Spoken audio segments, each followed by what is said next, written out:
Welcome to the Perinatal Wellbeing Podcast. I'm Christine, your host and certified perinatal mental health professional. This podcast is all about authentic conversations. We want to open up the discussions around perinatal health and well-being, from mood and anxiety disorders to breastfeeding to grief and loss in the perinatal period, and everything in between.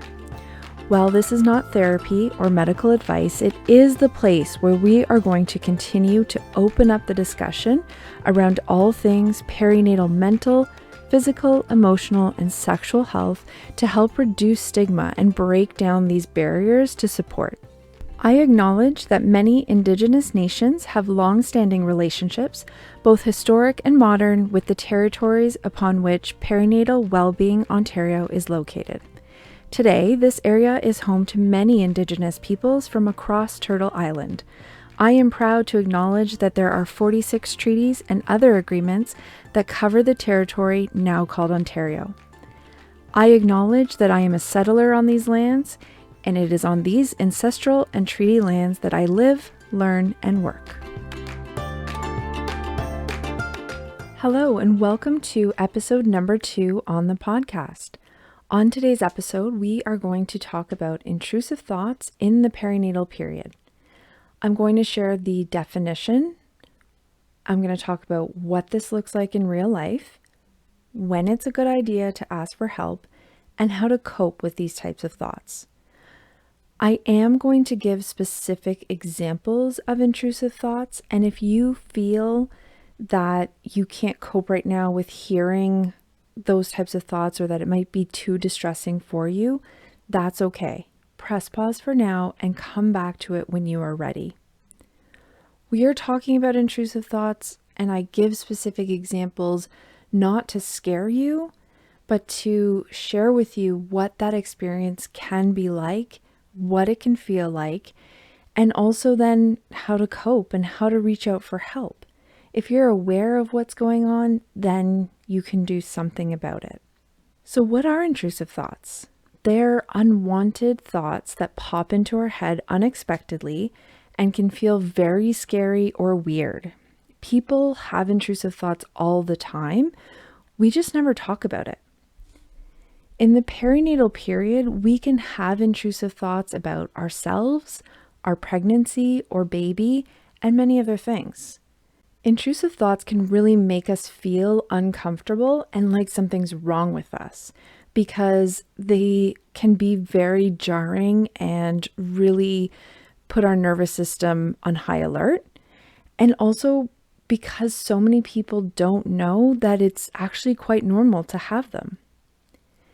In Karen Kleiman's book, Dropping the Baby and Other Scary Thoughts, Breaking the Cycle of Unwanted Thoughts in Parenthood, she shares some data from a study that concluded 91% of mothers and 88% of fathers experienced obsessive thoughts.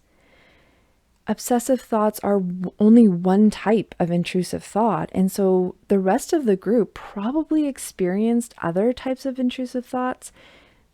They just weren't reported. What does this mean?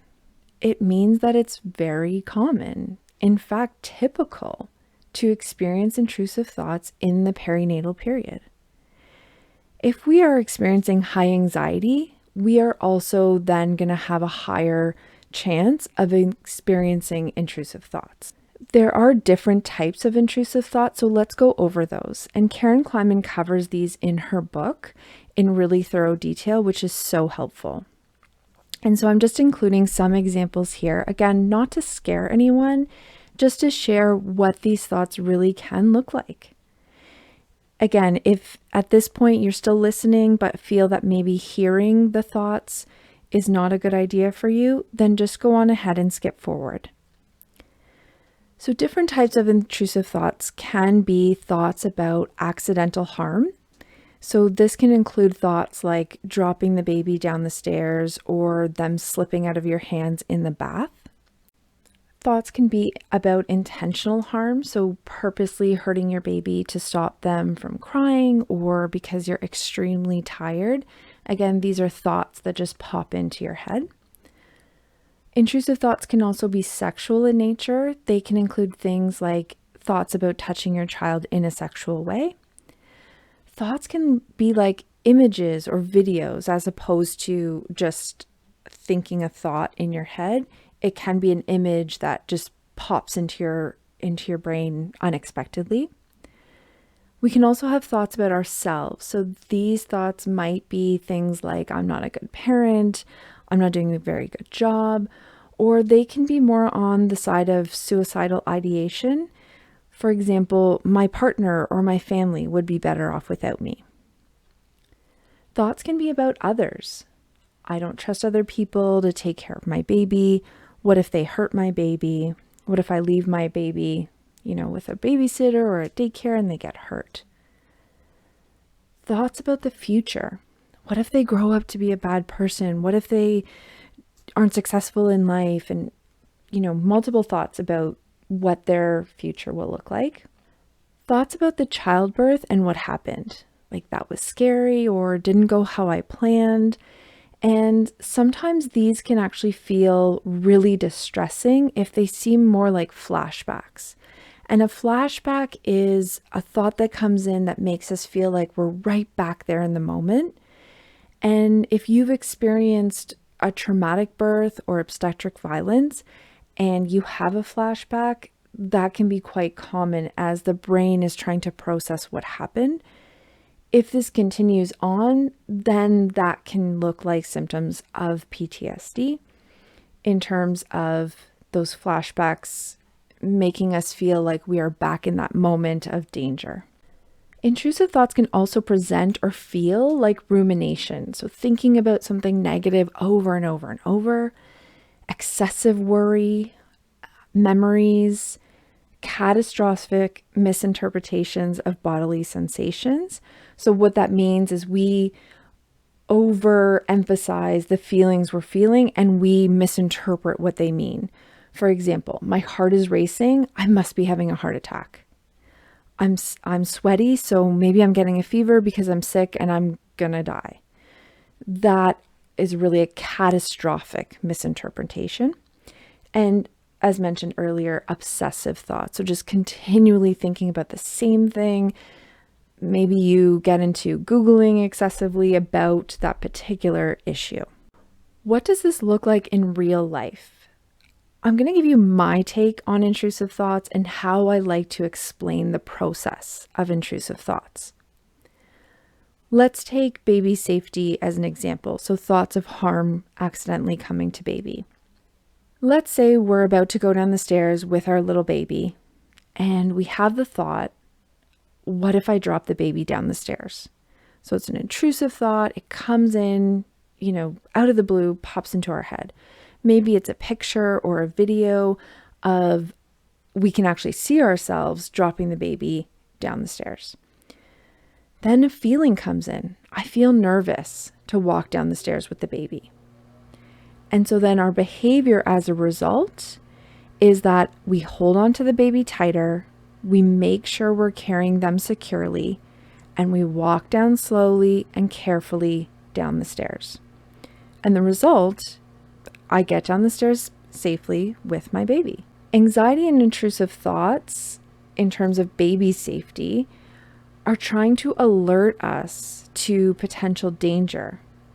And as a consequence, we become more alert, we take precautions, and we keep baby safe.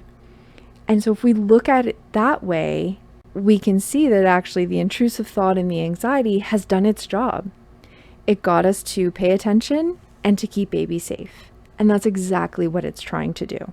Where the distress comes in is when people experience intrusive thoughts, they create a story or they attach meaning to the fact that they've had the thought. Usually, it's a negative meaning or a negative story. If I've had an intrusive thought or I'm thinking these things about my baby that feel uncomfortable or weird or scary, that must mean there's something wrong with me. What kind of parent has those types of thoughts? And I had those types of thoughts. I had intrusive thoughts, and I also had thoughts like, what is wrong with me? Why am I thinking these thoughts? that causes so much distress. Yes, the intrusive thoughts can make us feel distressed and alert our nervous system to potential danger. And when we add on top of it this story that we create or the meaning behind the fact that we've had intrusive thoughts, that also adds to the distress. So it's not just the thoughts that are distressing, it's the fact that I think I'm a bad parent because of it. Parents who identify as women in particular tend to feel a lot of shame or guilt when they have these intrusive thoughts. And a lot of times that stops them from acknowledging them or sharing with someone that they've had these experiences. A lot of times we might think, I must be the only one. I must be a bad parent if I think of hurting my kid, especially when those thoughts come in of intentional harm. Again, that's most probably going against our values as a parent, where we probably value caring for our children and keeping them safe. And so when we have these intrusive thoughts of hurting them, that goes against our values. And so that can feel very distressing. Most people, if not everyone, have intrusive thoughts at different times of their lives. We cannot control all the thoughts that pop into our head in a day. So it's very normal. We just don't acknowledge it. We don't talk about it, or we don't get distressed by it because we don't value it that much. We don't create this meaning that, oh, I'm a bad person because I've had that thought. Again, just to reiterate, that study by Karen Kleiman, or that Karen Kleiman included in her book, did state that 91% of new mothers and 88% of new fathers experienced the thoughts. And so I repeat that because I want to really communicate that this is so common. Another part of why this is so distressing, and I kind of touched on a little bit, is that the thoughts themselves can feel very scary and knock us out of our window of tolerance.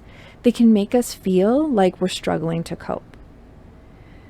So if these thoughts make us feel scared enough, then some people will start engaging in behaviors to soothe the thoughts and the nervous system. Some parents might start checking the baby's breathing excessively, especially when they're sleeping. They might check the baby monitor constantly while baby's sleeping, or even have a baby monitor with them while they're in bed and baby's in bed, even when baby's in the same room. And these thoughts being distressing can also make us doubt our parenting abilities.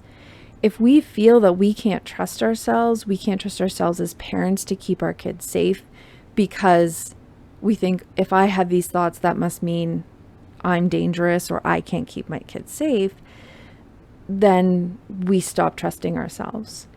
And when we do that, we might look to outside sources for the answers to even non-safety related things. We might start Googling everything. What should I do with baby when they're teething? What should I do when they start solids? What should I do?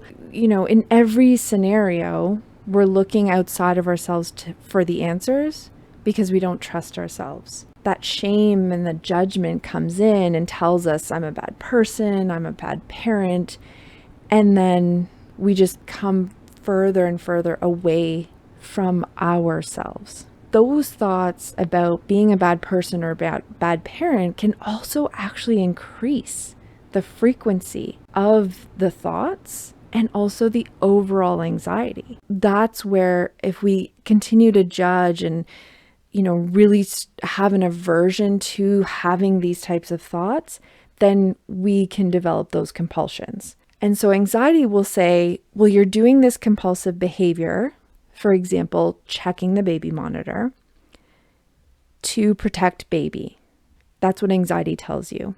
When in reality, you are checking the baby monitor over and over and over to soothe yourself, to soothe the anxiety, to soothe and stop the intrusive thought. Unfortunately, that doesn't really work very well. And so we get trapped in these cycles where we just continue to check and check and check.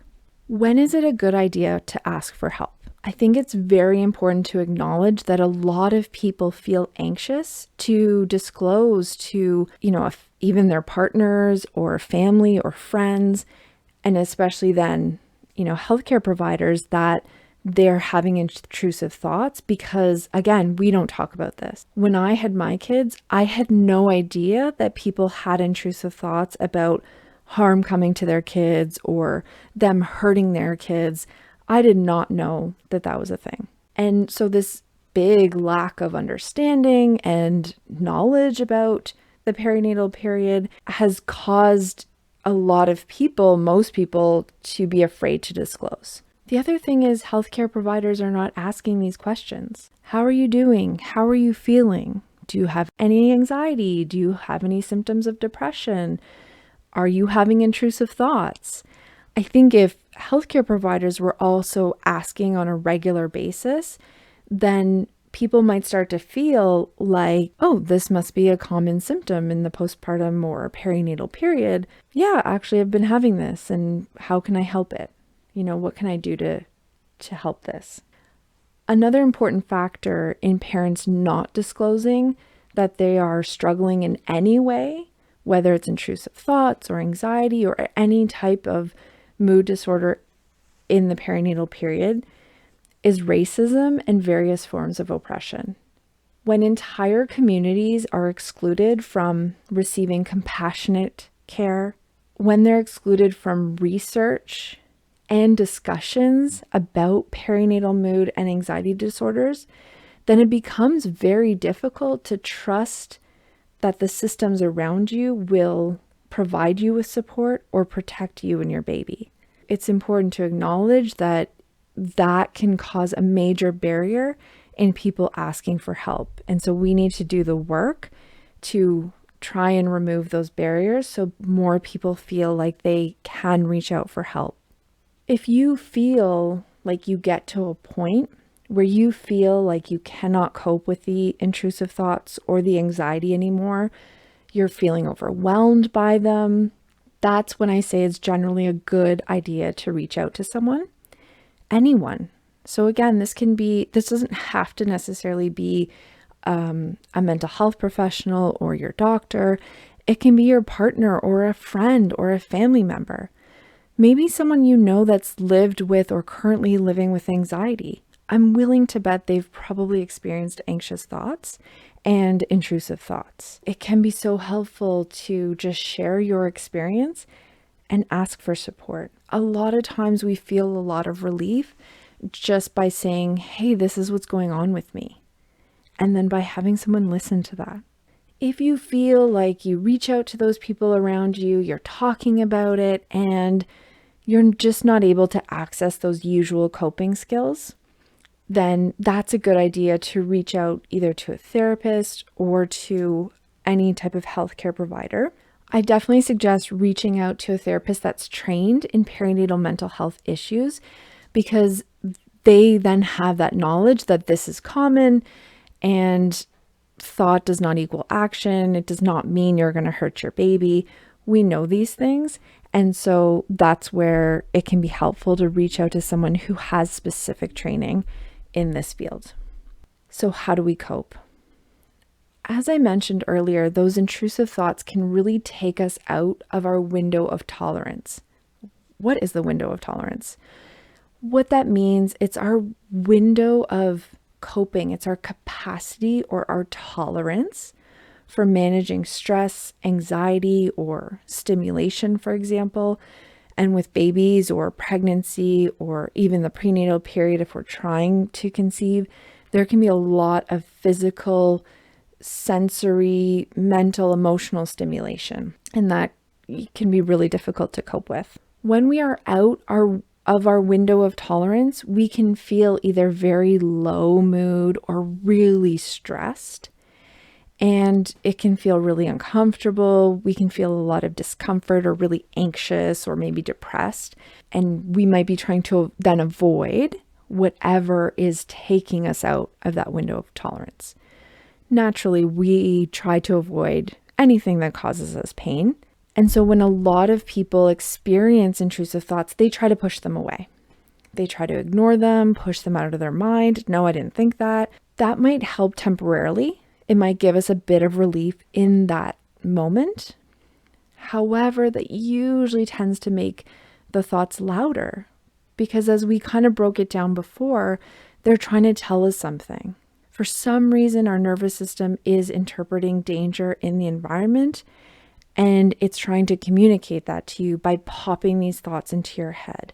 And so if we don't listen to that, the nervous system is going to go, oh no, they're not listening. I need to get them to hear me, much like our babies do, right? If we don't answer them straight away or we don't tend to them right away, usually their cries or their screams get louder and louder. Thoughts do not equal action. What I try to recommend and encourage people to do then is acknowledging the thoughts, acknowledging that this is your current experience right here, right now in this moment. This is what you're experiencing. And then try to not judge that fact. So we will break that down. What I want to say to that is that feels really hard to acknowledge if we fear the meaning behind having these intrusive thoughts. And so thoughts do not equal action. Just because we think or feel something does not make it true and does not mean we are going to act on it. People who are struggling with perinatal mood and anxiety disorders very rarely act out on thoughts of harming themselves or their babies. That's really important to remember. Thoughts do not equal action. What I usually try to encourage people to do in terms of the process of managing the thoughts, and this process is really the same too for managing any emotions that we're feeling. That first step is we want to acknowledge what's happening. I've had this intrusive thought. And so it might sound silly, but I like to kind of say something along the lines of, I hear you, thought. I hear you, anxiety. You're trying to alert me to danger of walking down the stairs with the baby. The second step is we want to, again, try not to judge the fact that we're having these thoughts. So trying to avoid creating meaning around the fact that you have the thoughts. I'm having these thoughts because something is wrong with me. We want to try to step back from that. So if we notice we start thinking those things, try to distract yourself or pull away from that. And if you do have those thoughts, it's okay. Don't judge yourself for judging the thoughts. It's okay. That's what's happening. And I'm going to try to soothe myself. What you want to do then is try to distract yourself or focus on something else in the moment. And it could simply be just what you're doing in the moment. So I use this trick. I used to use it in the postpartum period when I was struggling. I am preparing the lunch right now, or I'm taking the food out of the fridge.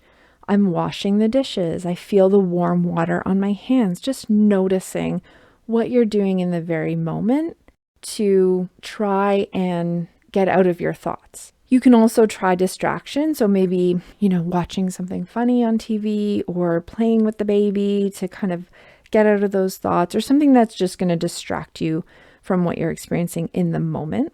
And then if you feel unsettled or that these thoughts kind of threw you out of that window of tolerance, that capacity for tolerance, then do something to soothe your nervous system. That can be a deep breath or several deep breaths. It can be just reminding yourself that you and your baby are safe, that you got down the stairs safely and you did what you needed to do to protect baby. You can remind yourself that I've never acted on any of these thoughts. So even though I've thought about harming my baby, I've never acted on it. And then you can also use grounding skills.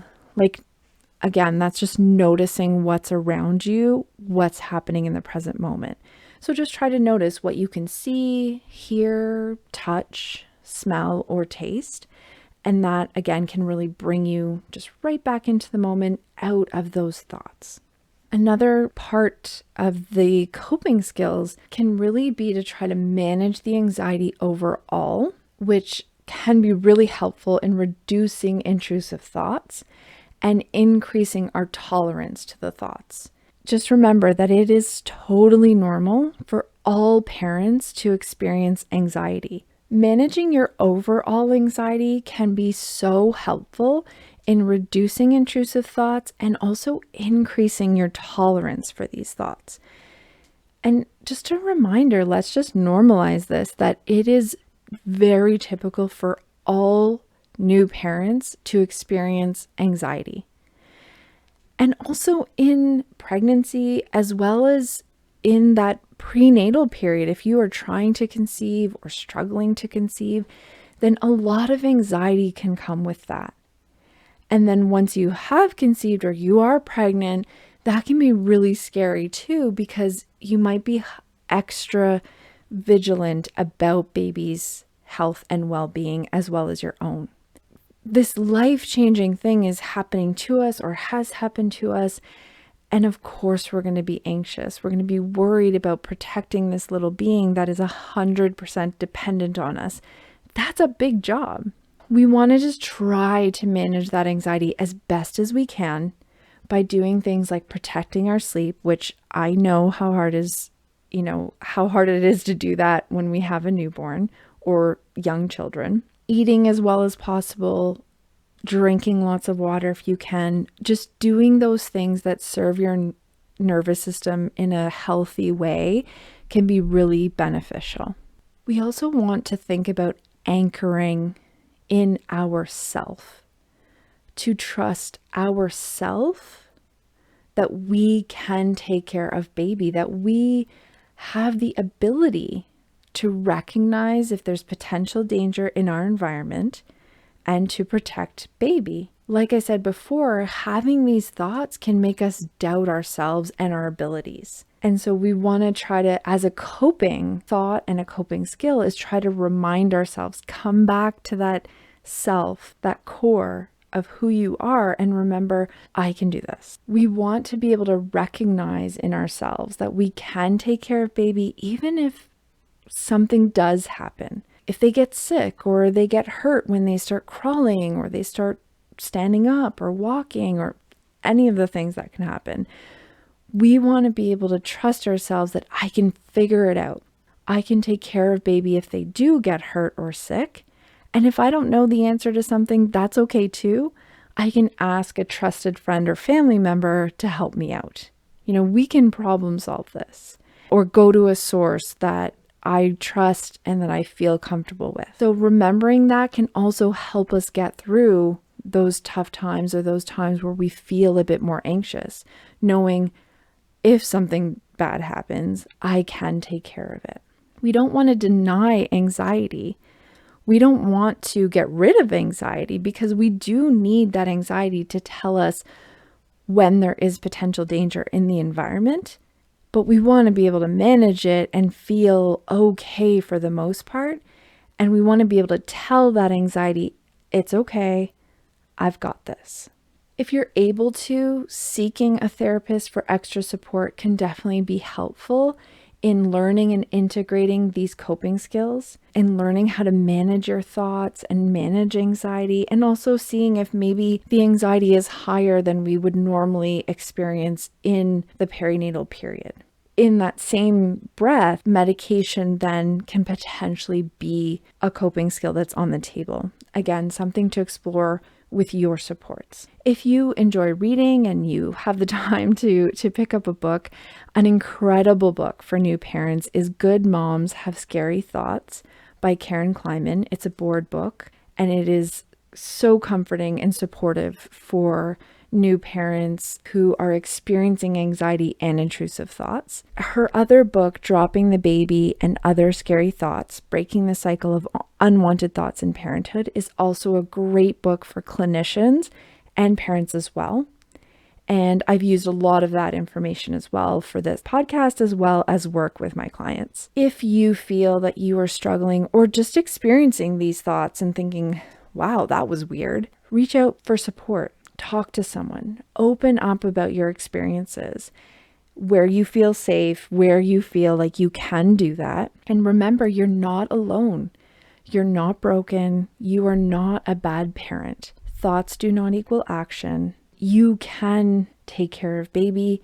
You can keep them well and safe. Reach out for support if you feel like You're just not coping. I am so glad that we started the discussion around intrusive thoughts today, because it is so common and really does cause us a lot of discomfort. So I hope that by sharing this information and some of my own experience with intrusive thoughts, that you feel some comfort or have learned that this is really common for people in the perinatal period. And hopefully you can take some of those coping skills away with you. Please leave me a comment and let me know what your takeaway from today's discussion is, and I would love to hear from you. Thank you so much for listening to this episode. Please share this podcast with any of your friends or family members who may benefit from it. If you feel you are experiencing any of the symptoms or issues that we discussed today, please reach out to any one of your supports. You can also go to perinatalwellbeing.ca for more information, blog posts, and podcast episodes. Check out our new episode every other Wednesday.